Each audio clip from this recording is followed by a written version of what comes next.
স্বাগত সন্ধ্যার মাছরাঙা সংবাদে আপনাদের সঙ্গে আছে আমি ফারহানা পারভিন। শুরুতে জানিয়ে দিচ্ছি গার্ডিয়ান লাইফ ইন্স্যুরেন্স সংবাদ শিরোনাম।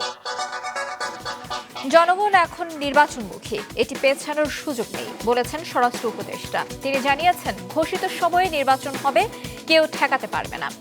এদিকে বিএনপি নেতা সালাউদ্দিন আহমদের আশঙ্কায় একটি পক্ষ নির্বাচন বানচাল করতে চায়, আর সুজন সম্পাদক বলেছেন সরকার না চাইলে শুধু ইসির পক্ষে সুষ্ঠু নির্বাচন সম্ভব নয়। এদিকে এনসিপি মনে করে বর্তমান সংকটের একমাত্র সমাধান গণপরিষদ নির্বাচন। দলটির নেতারা আজ বলেছেন নতুন সংবিধান না দিতে পারলে অন্তর্বর্তী সরকার বৈধতা পাবে না। লন্ডন বৈঠকে ভোটের সময় ঠিক করারও সমালোচনা করেছেন তারা। নির্বাচন পিছিয়ে দিয়ে হলেও আগে গণপরিষদ নির্বাচন দাবি করেছেন এনসিপি। পাইপলাইনের মাধ্যমে জ্বালানি তেল পরিবহনের যুগে প্রবেশ করল বাংলাদেশ। আজ থেকে চট্টগ্রাম থেকে পাইপলাইনে ঢাকায় আসতে শুরু করেছে জ্বালানি তেল। সংশ্লিষ্টরা বলছেন এতে সময় লাগবে মাত্র 4 ঘন্টা। পরিবেশ রক্ষার পাশাপাশি টাকার সাশ্রয় হবে। কর্তৃপক্ষ বলছে তাদের বড় চ্যালেঞ্জ হল পাইপলাইনের নিরাপত্তা নিশ্চিত করা। শুনছিলেন শিরোনাম, এবার বিস্তারিত। সংসদ নির্বাচনকে যারা বাধাগ্রস্ত করার চেষ্টা করছে তারা গণতন্ত্রের শত্রু বলে মন্তব্য করেছেন বিএনপি স্থায়ী কমিটির সদস্য সালাউদ্দিন আহমদ। তাদের বিরুদ্ধে সবাইকে ঐক্যবদ্ধ হওয়ার আহ্বানও জানিয়েছেন তিনি। এদিকে প্রধান উপদেষ্টা নির্বাচনের যে ঘোষণা দিয়েছেন সে সময়ে নির্বাচন হবে, কেউ তা ঠেকাতে পারবে না বলেছেন স্বরাষ্ট্র উপদেষ্টা জাহাঙ্গীর আলম চৌধুরী। বিএনপি চেয়ারপারসন খালেদা জিয়ার জন্মবার্ষিকী উপলক্ষে সকালে নয়াপল্টনে দলের কেন্দ্রীয় কার্যালয়ে দোয়া ও সংক্ষিপ্ত আলোচনা সভার আয়োজন করা হয়। সেখানে বিএনপির স্থায়ী কমিটির সদস্য সালাউদ্দিন আহমেদ বলেন, একটি গোষ্ঠী নির্বাচন বানচাল করতে চায়। যারা নির্বাচন বিরোধী কর্মকাণ্ড করছে তারা গণতন্ত্রের পক্ষের শক্তি নয়। আজকে যারা গণতন্ত্রের বিরুদ্ধে বিভিন্ন রকমের বক্তব্যের মধ্য দিয়ে নির্বাচনের বিষয়ে শঙ্কা প্রকাশ করছে তারা গণতন্ত্রের পক্ষের শক্তি নয়, তারা বাংলাদেশের মানুষের পক্ষের শক্তি নয়।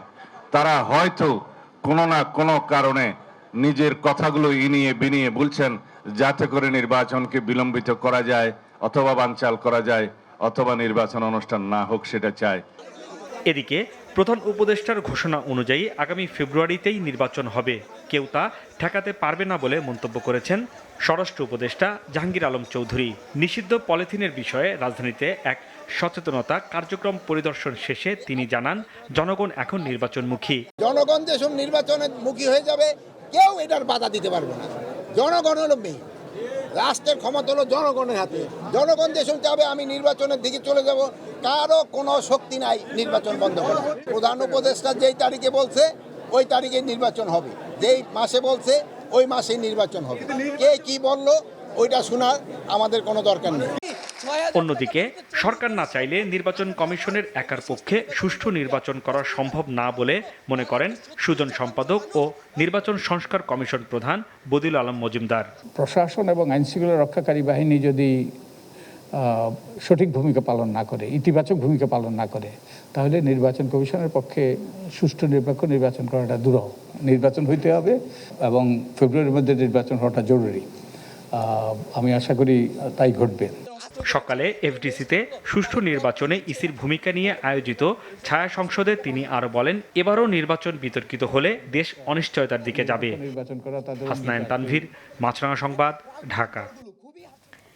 এদিকে নতুন দল এনসিপি মনে করে বর্তমান সংকটের একমাত্র সমাধান গণপরিষদ নির্বাচন।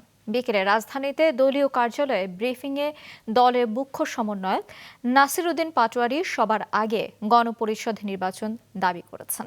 লন্ডনে প্রধান উপদেষ্টার সঙ্গে তারেক রহমানের বৈঠকে নির্বাচনের সময় ঠিক করার সমালোচনা করেছেন পাটোয়ারি এবং দক্ষিণাঞ্চলের মুখ্য সংগঠক হাসনাত আব্দুল্লাহ। আমাদেরকে বলা হয় আমরা নির্বাচন পিছাইতে চাই, আমরা স্পষ্ট ভাষায় বলছি, স্পষ্টভাবে বলছি নির্বাচন প্রয়োজনে 2 মাস পরে দেন, কিন্তু অবশ্যই সেটা গণপরিষদ নির্বাচন হতে হবে। আর এনসিপি কোন আসন সমঝোতার রাজনীতি এ পর্যন্ত করেও নাই, কোনোদিন করবেও না।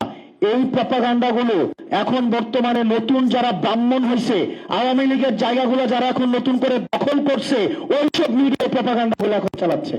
যদি কোনো নির্বাচন হয় সেটা গণপরিষদ আগে নির্বাচন করতে হবে। দ্বিতীয় একটি বিষয়, আপনি জুলাই সনদ নিয়ে আমাদের মধ্যে কথা হয়েছে, দীর্ঘ আলোচনা হয়েছে ঐক্যমত্য কমিশনে। এখন তাদের বেহাল দশা, এটা কিভাবে বাস্তবায়ন করবে?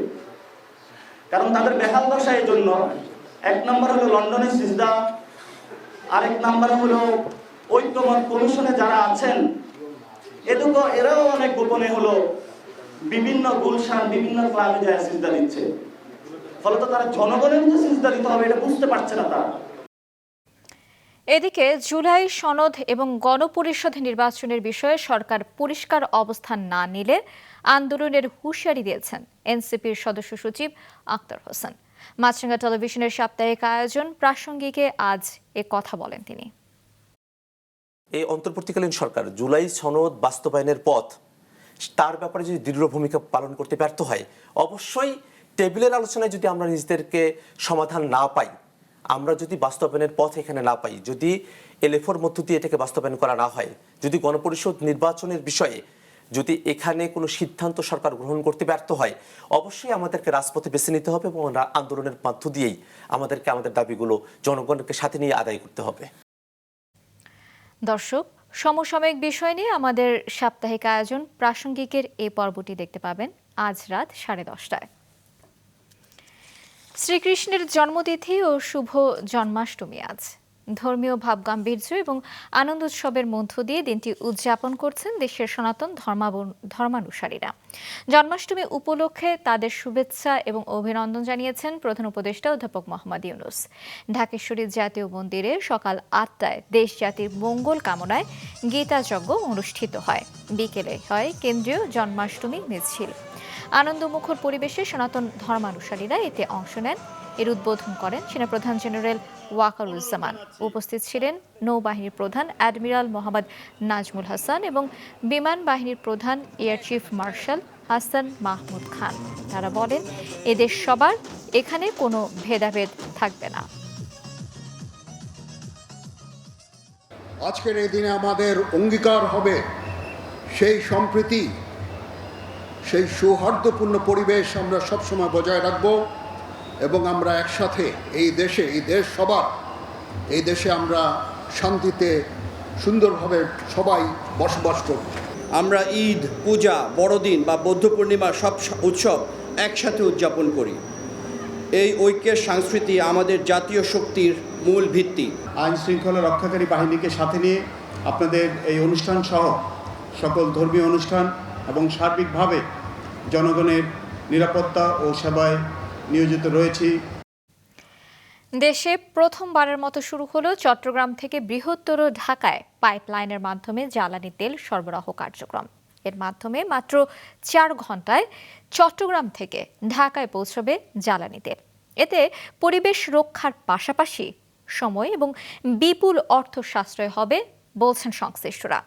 ক্যামেরায় ছিলেন রবিউল টিপু। পাইপলাইনের মাধ্যমে জ্বালানি তেল পরিবহনে নতুন যুগে প্রবেশ করল বাংলাদেশ। সকালে চট্টগ্রামের পতেঙ্গায় পাইপলাইনে তেল সরবরাহ কাজ উদ্বোধন করেন বিদ্যুৎ, জ্বালানি ও খনিজ সম্পদ মন্ত্রণালয়ের উপদেষ্টা। উদ্বোধনী অনুষ্ঠানে বক্তারা জানান, এর মাধ্যমে চট্টগ্রাম থেকে ঢাকায় বছরে সরবরাহ করা যাবে সর্বোচ্চ 27 লাখ মেট্রিক টন ডিজেল। এই প্রজেক্টের মধ্যে আমরা দেখেছি যে প্রতি বছর আমাদের 224 কোটি টাকা সাশ্রয় হবে। তাতে 16 বছরের মধ্যেই এই যে প্রকল্পের যে ব্যয়, সমস্ত ব্যয়টা উঠে আসবে। এই পাইপলাইনে কয়েক ঘন্টায় চট্টগ্রাম থেকে জ্বালানি তেল পৌঁছাবে ঢাকায়। তবে সময় ও অর্থ সাশ্রয় হলেও এখন 3699 কোটি টাকা ব্যয়ের এই প্রকল্পের বড় চ্যালেঞ্জ নিরাপত্তা, বলছে কর্তৃপক্ষ। পাইপলাইনে একটা সিঙ্গেল পাম্প এখান থেকে পাম্প করা হবে, রোদনাইলে তেলটি পৌঁছে যাবে মাত্র 4 ঘন্টায়।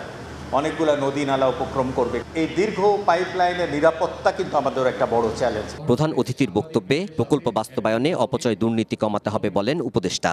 যদি আমরা দুর্নীতি কমাতে পারি, যদি আমরা অপচয় কমাতে পারি, যদি আমরা টেকনোলজিক্যাল প্রোগ্রেসকে এমব্রেস করতে পারি, তাহলেই কিন্তু আমাদের এই যে বিপুল জনসংখ্যার জন্য গ্রোথ, এটা অ্যাচিভ করা এটা খুব একটা সহজ কাজ নয়। সেই কাজটা সম্ভব হবে। পাইপলাইনে তেল সরবরাহ প্রকল্পটির মাধ্যমে চট্টগ্রাম থেকে ঢাকায় বছরে 27 লাখ মেট্রিক টন ডিজেল সরবরাহ করা যাবে। নাজমুল সাদিকি, মাছরাঙ্গা সংবাদ, চট্টগ্রাম। আবার আমন্ত্রণ সন্ধ্যার মাছরাঙ্গা সংবাদে। ভুল চিকিৎসা এবং অবহেলার অভিযোগে চিকিৎসক ও হাসপাতাল ক্লিনিক মালিকদের বিরুদ্ধে গণহারে মামলা না দেওয়ার দাবি করেছেন প্রাইভেট হাসপাতাল clinic and diagnostic owners association নেতৃবৃন্দ। সকালে রাজধানীর মিন্টো রোডে শহীদ আবু সাইদ ইন্টারন্যাশনাল কনভেনশন সেন্টারে সংগঠনের নবনির্বাচিত কমিটির অভিষেকে এ দাবি জানান তারা। অন্যদিকে রোগীদের অনর্থক পরীক্ষা নিরীক্ষা বন্ধের আহ্বান জানান আইন উপদেষ্টা ডক্টর আসিফ নজরুল। রোগীদের নির্দিষ্ট কোম্পানির ওষুধ কিনতে বাধ্য করা হয় বলেও মন্তব্য করেন তিনি। 4 বিলিয়ন 5 বিলিয়ন একটা বাজার আছে। 4 বিলিয়ন 5 বিলিয়নের বাজার আপনারা নিতে পারেন না। বাংলাদেশে কোন মানুষটা বিদেশে যেতে চায়? ভারতে ব্যাংককে এমন মানুষও চিকিৎসা নিতে যায় যে জীবনে ঢাকা শহরেও আসে নাই, ত্যক্ত বিরক্ত হয়ে অনন্য পায় হয়ে যায়। বন্ধ করেন তাদেরকে, তাদের যাওয়াটা বন্ধ করেন। এখানে সেবা দিলে কখনোই মানুষ বিদেশে যাবে না, কোনো কারণই নাই, প্রশ্নই আসে না, যাবে না। পোশাক শিল্পের সহযোগী প্রতিষ্ঠানগুলো পরিবেশ বান্ধব উৎপাদন নিশ্চিত করতে না পারলে ভবিষ্যতে বৈশ্বিক প্রতিযোগিতায় টিকে থাকা কঠিন হয়ে পড়বে বলে মন্তব্য করেছেন বিজিএমইএ সভাপতি। দুপুরে এমব্রয়ডারি ম্যানুফ্যাকচারার্স অ্যাসোসিয়েশনের স্থায়ী অফিসের উদ্বোধনী অনুষ্ঠানে তিনি বেশি বেশি মূল্য সংযোজনের পরামর্শ দেন। বলেন, এটি করা গেলেই পোশাক শিল্প এগিয়ে যাবে। এলডিসি গ্র্যাজুয়েশন এখনই না করার পক্ষে মত দেন তিনি। এ সময় বিএমই এর পক্ষ থেকে তাদের সংগঠনের সদস্য ছাড়া অন্য প্রতিষ্ঠানকে কাজ না দিতে বিজিএমই এবং বিকেএমই এর প্রতি আহ্বান জানানো হয়। এখন খালি পোশাক শিল্প অর্থাৎ আমাদের গার্মেন্টস ইন্ডাস্ট্রিকেই কমপ্লায়েন্ট হইলে চলবে না। যারা আপনারা ব্যাকওয়ার্ড লিঙ্কেজ ইন্ডাস্ট্রিতে আছেন, যদি আপনারা কমপ্লায়েন্ট হইতে না পারেন কিন্তু ভবিষ্যতে আপনারা টিকতে পারবেন। তো এখন থেকে আমি মেসেজ দিতে চাই, ইতিমধ্যেই অনেকগুলা ভালো কমপ্লায়েন্ট এক্সারসাইজ ফ্যাক্টরি আমাদের দেশে আছে। যারা নাই, আমি আশা করব আপনাদের অ্যাসোসিয়েশনের মাধ্যমে আপনাদের ফ্যাক্টরিগুলোকে যতদূর সম্ভব কমপ্লায়েন্ট করার জন্য। তিস্তার পানি কমতে শুরু করায় দেশের উত্তরাঞ্চলে বন্যা পরিস্থিতির কিছুটা উন্নতি হয়েছে, তবে বাড়তি যমুনা এবং আত্রাই নদীর পানি। বিভিন্ন জেলায় ভাঙনের কবলে পড়েছেন নদী তীরবর্তী বাসিন্দারা। এদিকে এখনও জলাবদ্ধ যশোর এবং নোয়াখালীর অনেক এলাকা। Desk report. উজান থেকে নেমে আসা পাহাড়ি ঢল ও বৃষ্টি কমে আসায় লালমনিরহাটের তিস্তা নদীর পানি বাড়েনি। বর্তমানে বিপদসীমার 32 সেন্টিমিটার নিচ দিয়ে প্রবাহিত হচ্ছে বলে জানিয়েছে পানি উন্নয়ন বোর্ড। এতে লোকালয় থেকে পানি নামতে শুরু করেছে। বন্যা পরিস্থিতির উন্নতি হলেও তিস্তার ভাঙনের শঙ্কায় দিন পার করছেন নদী পাড়ের বাসিন্দারা। ভাঙন রোধে স্থায়ী বাঁধ নির্মাণের দাবি তাদের। ভাঙন রোধে এরই মধ্যে নানা উদ্যোগ ও প্রস্তুতি নিয়েছে পানি উন্নয়ন বোর্ড। কয়েকটি অর্থ বছরের যে বন্যায় কিছু কিছু জায়গায় ভাঙন দিয়েছে, সেসব জায়গায় জরুরি আপৎকালীন কাজের অংশ হিসেবে জিওব্যাগ বালি ভর্তি করে ভাঙন প্রশমন করে যায়। গাইবান্ধায় তিস্তা, যমুনা, ব্রহ্মপুত্র, করতোয়া, কাটাখালী সহ 5টি নদীর ভাঙনে সুন্দরগঞ্জ, ফুলছড়ি ও সদর উপজেলার 3 শতাধিক স্থাপনা ও ঘরবাড়ি নদীগর্ভে বিলীন হয়ে গেছে। আমার বাড়ি এখন সম্পূর্ণ নদী চলে যাচ্ছে, আমরা যে কোথাও যাব আমার কোনো কিনার নাই। এদিকে সিরাজগঞ্জে টানা 17 দিন ধরে বাড়ছে যমুনার পানি, তবে এখনও বিপদসীমা অতিক্রম করেনি। এছাড়া যশোর ও নোয়াখালীতে বৃষ্টি কমে আসায় জলাবদ্ধ পরিস্থিতির কিছুটা উন্নতি হয়েছে, কিন্তু কয়েকটি এলাকায় বিশুদ্ধ খাবার পানির সংকট দেখা দিয়েছে। মেঘনার ভয়াবহ ভাঙনের মুখে পড়েছে ভোলার মাঝের চর। গত 1 সপ্তাহ ধরে তীব্র স্রোত ও জোয়ারের চাপে ভাঙনের শিকার হয়ে ঘরবাড়ি হারিয়েছেন শতাধিক পরিবার। বর্তমানে ভাঙনের ঝুঁকিতে রয়েছে 3 গ্রামের অন্তত 5000 মানুষ। এখন নদী ভাঙে আমাদের বিলীন করে দিয়েছে, আমাদের যাওয়ার কোনো লাইন নাই। তবে রাজবাড়ীর পদ্মা নদীর পানি বিপদসীমার কাছাকাছি চলে আসায় নিম্নাঞ্চল প্লাবিত হচ্ছে। এছাড়া নওগাঁর আত্রাই নদীর পানি বইছে বিপদসীমার ওপরে। একটি বাঁধ ভেঙে লোকালয়ে ঢুকছে পানি। সাদেকুর রহমান সিদ্দিকী, মাছরাঙা, নিউজ ডেস্ক। সিলেটের ভোলাগঞ্জের সাদা পাথর থেকে লুটে নেয়া আরও 2.5 লাখ ঘনফুট সাদা পাথর উদ্ধার করেছে টাস্কফোর্স। সকালে টাস্কফোর্সের অভিযানে সিলেটের ধোপাগোল এলাকা থেকে লুকিয়ে রাখা বিপুল পরিমাণ সাদা পাথর জব্দ করে যৌথ বাহিনী। এদিকে লুটের ঘটনায় কোম্পানীগঞ্জ উপজেলার বিভিন্ন স্থানে রাতভর অভিযান চালিয়ে 5 জনকে গ্রেফতার করেছে পুলিশ। এর আগে গেল রাতে 1.5 থেকে 2,000 জনকে আসামি করে কোম্পানীগঞ্জ থানায় মামলা করেন খনিজ সম্পদ উন্নয়ন ব্যুরোর মহাপরিচালক আনোয়ারুল হাবিব। আটক 5 জনকে এ মামলায় গ্রেফতার দেখিয়ে আদালতে পাঠিয়েছে পুলিশ। অভিযান অনির্দিষ্টকাল চলবে বলে জানিয়েছেন তারা। আন্তর্জাতিক প্রসঙ্গ, ইউক্রেন যুদ্ধ বন্ধে রুশ প্রেসিডেন্ট ভ্লাদিমির পুতিনের সঙ্গে প্রায় 3 ঘন্টার বৈঠকের পর যুক্তরাষ্ট্রের প্রেসিডেন্ট ডোনাল্ড ট্রাম্প বলেছেন, কোনো চুক্তি না হলেও তাদের বৈঠক অত্যন্ত ফলপ্রসূ হয়েছে, তবে এখনও কিছু বিষয়ের মীমাংসা বাকি রয়েছে।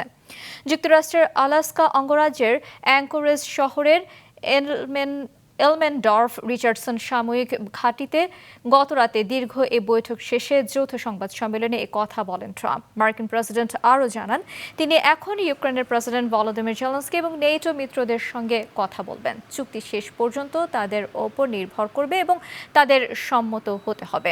যৌথ সংবাদ সম্মেলনে রুশ প্রেসিডেন্ট পুতিন বলেন, ইউক্রেন যুদ্ধ বন্ধের বিষয়ে তিনিও আন্তরিকভাবে আগ্রহী। এই যুদ্ধকে ট্র্যাজেডি হিসেবে উল্লেখ করে তিনি বলেন, যুদ্ধ বন্ধের জন্য এর মূল কারণগুলো নিরসন করতে হবে। সন্ধ্যা সংবাদ শেষ করছি, যাবার আগে গার্ডিয়ান লাইফ ইন্স্যুরেন্স সংবাদ শিরোনামগুলো আরও একবার। ফেব্রুয়ারি ভোট কেউ ঠেকাতে পারবে না বললেন স্বরাষ্ট্র উপদেষ্টা। একটি পক্ষ নির্বাচন বানচাল করতে চায়, আশঙ্কা বিএনপি নেতার। সংকটের একমাত্র সমাধান গণপরিষদ নির্বাচন বলছে এনসিপি। লন্ডন বৈঠকে ভোটের সময় ঠিক করার সমালোচনা। পাইপলাইনে জ্বালানি পরিবহনের যুগে বাংলাদেশ চট্টগ্রাম থেকে ঢাকায় আসবে 4 ঘন্টায়, বড় চ্যালেঞ্জ নিরাপত্তা বলছে কর্তৃপক্ষ। এ ছিল সন্ধ্যার সংবাদে। ফেসবুকে আপডেট পেতে ভিজিট করুন মাছরাঙা টেলিভিশনের পেজে, ইউটিউব চ্যানেলেও দেখতে পারেন আমাদের সংবাদ প্রতিবেদন এবং অনুষ্ঠান। দর্শক, করোনার সংক্রমণ ফের শুরু হয়েছে এবং তা বাড়ছে। এ থেকে সুরক্ষিত থাকতে ব্যবহার করুন ফেস মাস্ক। এতক্ষণ সঙ্গে থাকার জন্য ধন্যবাদ জানিয়ে আমি ফারহানা পারভিন শেষ করছি সন্ধ্যার মাছরাঙা সংবাদ। এই দিন এইভাবে।